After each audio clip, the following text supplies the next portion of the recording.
Me toca con gran alegría presentar al doctor Kielmanovich, docente mío y de muchos que seguramente están acá, muy conocido por todos y por tanto, y en muestra de humildad frente a antecedentes tan importantes, me ha pedido que simplemente mencione su rol de profesor regular titular de Derecho Procesal Civil de la Facultad de Derecho de la UBA, profesor de la carrera de especialización en Derecho de Familia también de la Universidad de Buenos Aires, también en la carrera de especialización de Derecho Procesal, bueno, miembro de innumerables comisiones de reforma de ordenamientos procesales, autor de numerosas obras, seguramente muchos de los que estamos acá utilizamos frecuentemente su texto Procesos de Familia y bueno, jurado en concursos, expositor en más de 50 jornadas, seminarios, cursos, etc. Como queremos aprovecharlo y aprovechar su exposición lo más posible, vamos a tratar de ser ordenados y cuidar los tiempos que los organizadores han marcado. Por tanto, 12 menos 10 es nuestro límite y tenemos que entonces la exposición y luego queremos que haya preguntas, que podamos aprovechar este encuentro para abordar cuestiones que se nos presentan en la práctica cotidiana y tener la palabra entonces de nuestro expositor. Doctor Kielmanovich, tiene usted la palabra. Bueno, buen día. En primer lugar, les quiero pedir disculpas, pero acabo de llegar de Buenos Aires, por eso la demora de no estar al inicio de la jornada. Bueno, de más está decir que agradezco las palabras de la presentadora aquí. Vamos a entrar directamente ya en el tema. Además, un poco también adhiriéndome al criterio de si podemos dedicar la última parte para hacer las preguntas, porque creo que de ese diálogo es donde se enriquece más el tema y seguramente aprendemos más de los dos lados. De eso se trata esto. Creo que el derecho no es un monólogo, es un diálogo y todos los días vamos cambiando y vamos aprendiendo nuevas cuestiones. A mí me toca hablar hoy de la Ley 13634 y nada más ni nada menos que en la provincia de Buenos Aires. Y como ya he dicho en algún otro departamento judicial con la misma invitación, miro bien el lugar donde estoy porque no sé si voy a volver a ser invitado luego de algunas reflexiones que se puedan formular sobre la 13.634. En primer lugar, yo creo que esta ley va a responder a un criterio que encuentra su fundamento en la reforma de 1994. Cuando se modifica la Constitución Nacional y se incorpora a la Constitución Nacional una serie de tratados, entre ellos la Convención Internacional de los Derechos del Niño, yo entiendo, creo que pasó desapercibido para un sector importante del derecho procesal, que al incorporar la Convención Internacional de los Derechos del Niño estábamos sellando con una, diríamos, inconmovible partida de función el Tribunal de Única Instancia. A mí no se me escapa que no es una garantía constitucional la doble instancia, a la luz de la Constitución Federal, la Ciudad de Buenos Aires es distinto. El solo hecho de que nuestra Constitución autorice la competencia originaria de la Corte está marcando que el proceso puede ser un proceso de única instancia,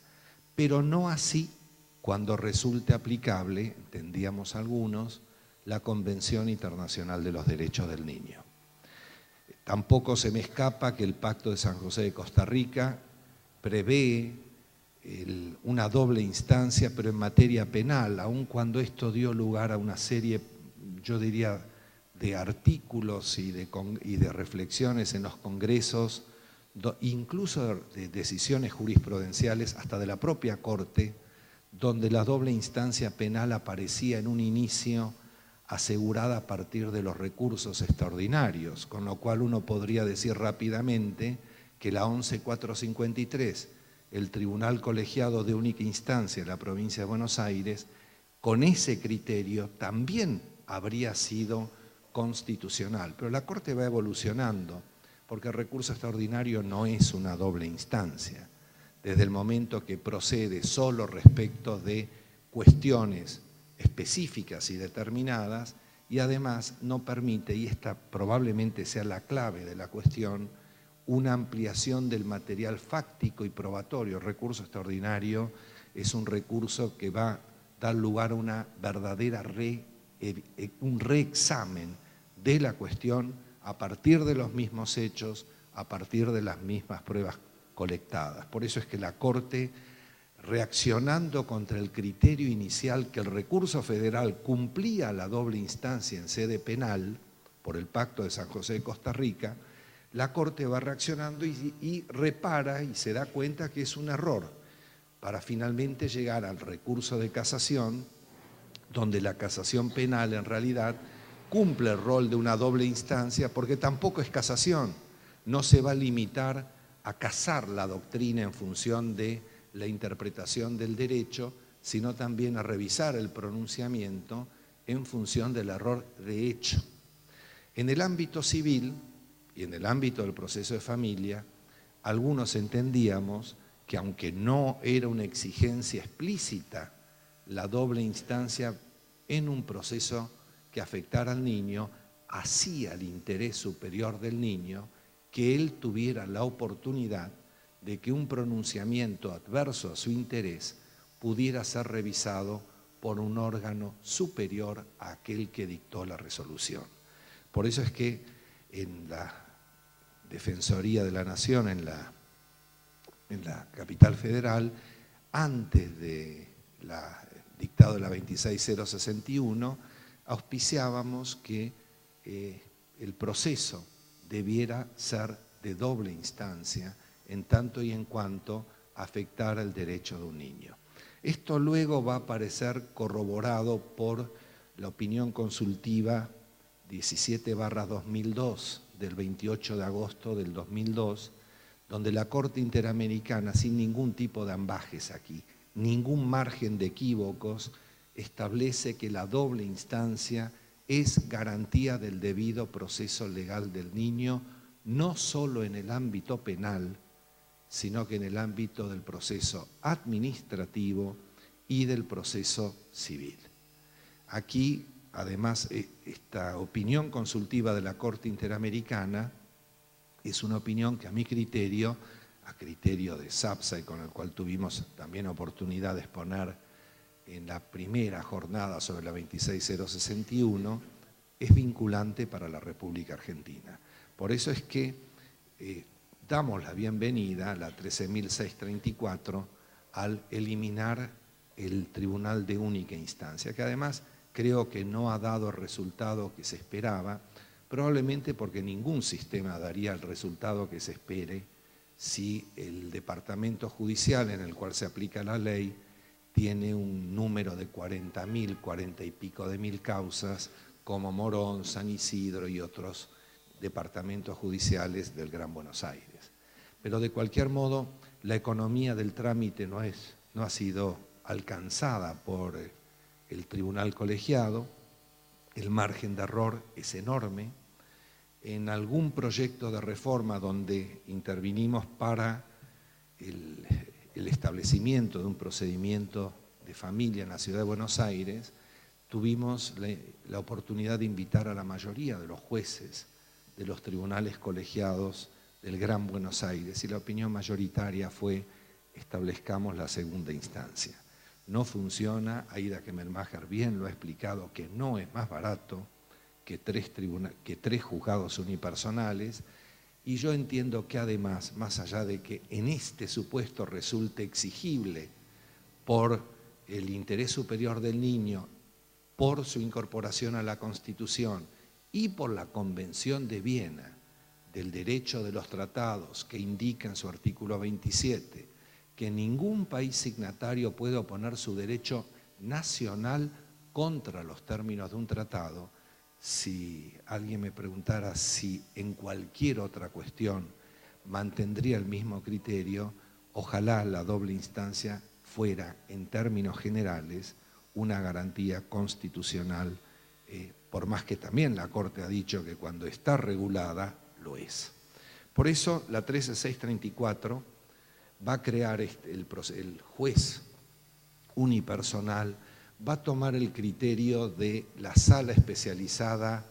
en materia de familia, cosa que está en el proyecto de reformas que habíamos elaborado para el ámbito nacional, para el Código Procesal de la Nación.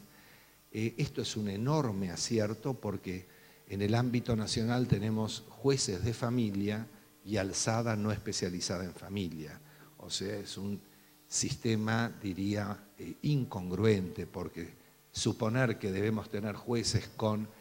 versación en el derecho de familia y no un tribunal de alzada, realmente no me parece congruente, por más que tampoco se me escapa que un juez debe conocer de todo, pero no es la misma formación la de un juez de familia que la de un juez patrimonial, como no es la misma herramienta procesal, el mismo juicio ordinario de cumplimiento de contrato de un boleto de compraventa no es el mismo juicio ordinario de divorcio o el mismo juicio ordinario de por ejemplo, una acción de reclamación de filiación. Se vive de otra manera, se aplican otros principios. La 13634, refiriéndose a principios, va a establecer la oralidad. Estamos hablando de una oralidad enunciada, yo diría que con cierta ligereza, porque si tenemos una doble instancia ya no podemos hablar de una oralidad pura. Es imposible llegar a la Cámara de Apelaciones, a la sala especializada en temas de familia, con una oralidad pura. O sea, ya en rigor lo acontecido en una audiencia debe volver, sea la preliminar, sea la vista de causa, debe volver al criterio anterior de la oralidad actuada. Si en rigor el legislador está desesperado por la celeridad procesal o por desterrar el uso del papel o de la máquina de escribir, hay otros medios tecnológicos. Obviamente, si el Estado estuviera en condiciones o fuera una de las prioridades, el agilizar la forma de registrar lo que acontece en una audiencia. Pero tener oralidad actuada con tener oralidad no actuada, no volcada en actas y una doble instancia es realmente una experiencia kafkiana. ¿Cómo se resolverá en Cámara sin constancias de lo que haya acontecido en la audiencia de vista de causa, en la audiencia preliminar? El principio de oralidad, el principio de inmediación, creo que es un lugar común, que en un proceso de familia el juez debe estar en contacto con las personas, con las cosas que interesan al proceso. No puede haber ese intermediario, y en esto creo que la provincia de Buenos Aires es pionera en materia de eliminar el intermediario cuando se trata de consagrar otro de los principios que asegura la ley, que además está en la Convención Internacional, el derecho del niño a ser oído, pero a mi juicio, a ser oído en forma directa por el juez, no a ser oído por órganos especializados, por un asistente social, un psicólogo o el asesor de menores, porque aquí la 13634 prevé, en paralelismo con la 26061, que avanza por sobre la Convención, el derecho del niño a participar activamente en el proceso. La Convención prevé el derecho del niño a ser oído por el juez o por el defensor o por el órgano que sea adecuado. La 26061 prevé el derecho del niño a participar en el proceso y la 13634 está hablando del derecho del niño a participar, y participar es participar él, porque participar a través de los padres o participar a través del defensor siempre lo hizo. No debería ser esto consagrado como un principio, algo que además tiene que ver con reemplazar la imposibilidad, la incapacidad de hecho del menor, la teórica incapacidad de hecho del menor para actuar por sí mismo. Dentro de los principios también vamos a encontrar el derecho a que la opinión del niño sea tenida en cuenta de acuerdo con su desarrollo psicofísico. Por supuesto que acá la ley incluye una salvedad que a mí me llamó la atención, que cuando se trate de la persona por nacer, tema que además da una rotunda afirmación a que la persona por nacer es absolutamente persona, su derecho a ser oído se efectivizará a través de la madre, cosa que, por lo menos en mi opinión, no recuerdo haberlo visto en otros ordenamientos, por lo menos nacionales. Además, reitero, con la decisión filosófica que esto está implicando de entender que esa persona por nacer también tiene derecho a ser oída. Dejo las implicancias de lo que esto puede significar. La 13634 mantiene la 11.453 con el reajuste que corresponde a la doble instancia que, anticipo, equivocadamente va a regularse la materia de los recursos, pero mantiene acertadamente la figura de la etapa previa. Yo creo que la etapa previa de la provincia de Buenos Aires ha salvado el gran, diríamos, el cercano colapso de los tribunales colegiados de familia. Rescato que la figura del consejero de familia es, en mi opinión al menos, notoriamente superior a la del mediador en el ámbito nacional. Para mí es incomprensible creer que en un conflicto de familia donde no hay paridad, donde además hay parte de esa familia que no está ni siquiera en paridad psicológica o en paridad de hacer valer sus derechos, podamos confiar en un mediador que sea neutral, que no suministre fórmulas de ajuste porque debe mantener su imparcialidad. El consejero de familia de la provincia de Buenos Aires es adecuadamente la figura que va a permitir contar con el asesoramiento de la familia, no en función del interés de A o B, sino del interés de la familia y por sobre todo del interés del niño, que no supone necesariamente al menos excluir o que sea incompatible con el interés de la familia. Es el consejero de familia, creo, reitero, esa válvula que permite que el tribunal, el actual, y que seguramente no tendremos el unipersonal en reemplazo de los colegiados hasta por lo menos el año que viene, permita superar estos cuellos de botellas, especialmente en departamentos con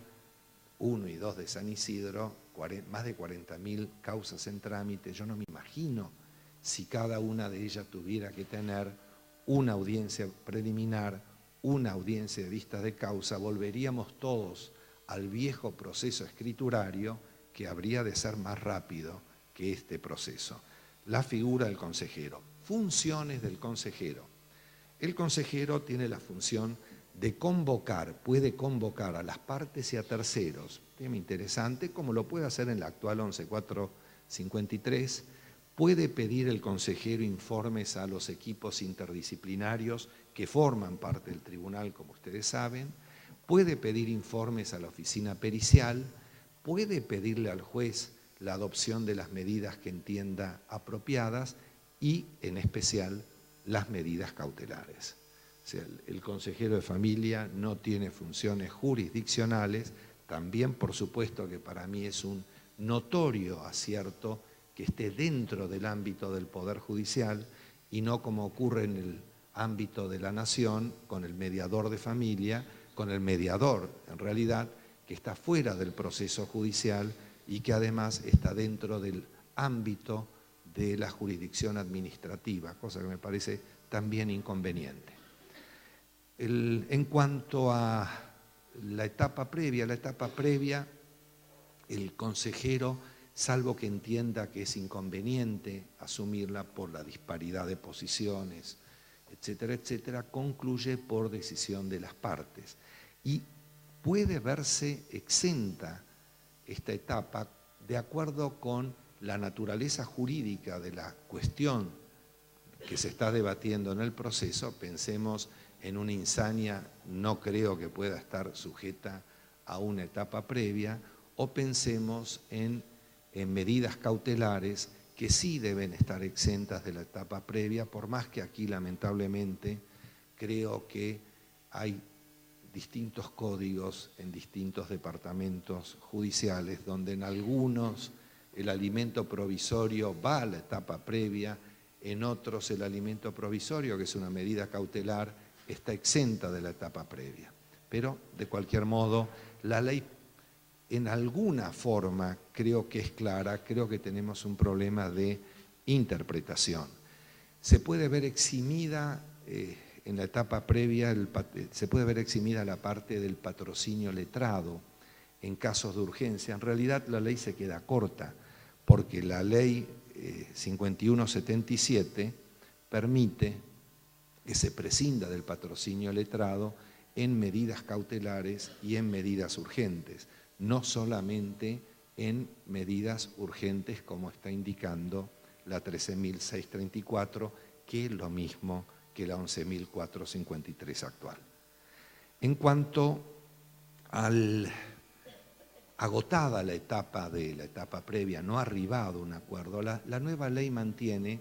y yo voy a ser más crítico con la nueva ley, porque la nueva ley ha tenido el legislador la oportunidad de reparar en las críticas que se formularon a la ley 11.453, y lo digo con todo respeto, creo que o no se reparó en las críticas o algunas no salieron publicadas en el ámbito de la provincia de Buenos Aires o fueron objeto de alguna censura intelectual de alguna revista especializada en derecho. Porque en realidad nuevamente se vuelve a volcar aquí en la ley que el consejero dejará en el acta constancia de la conducta procesal observada por las partes. Primero yo ejerzo, y ejerzo también en la provincia de Buenos Aires, creo que esto es una expresión de deseos, porque dejar constancia de la conducta observada por las partes, además en una etapa informal, en una etapa en la cual debe dialogarse con mayor libertad, hasta creo yo que podría ser inconveniente, más allá de que no se hace, y que esto sí se debió haber previsto ya para la etapa del proceso contencioso, porque Provincia de Buenos Aires, su código no contiene la menor referencia a la valoración de la conducta procesal de las partes. El nacional sí contiene, equivocadamente, en realidad incompleta, pero por lo menos habla de la conducta de las partes.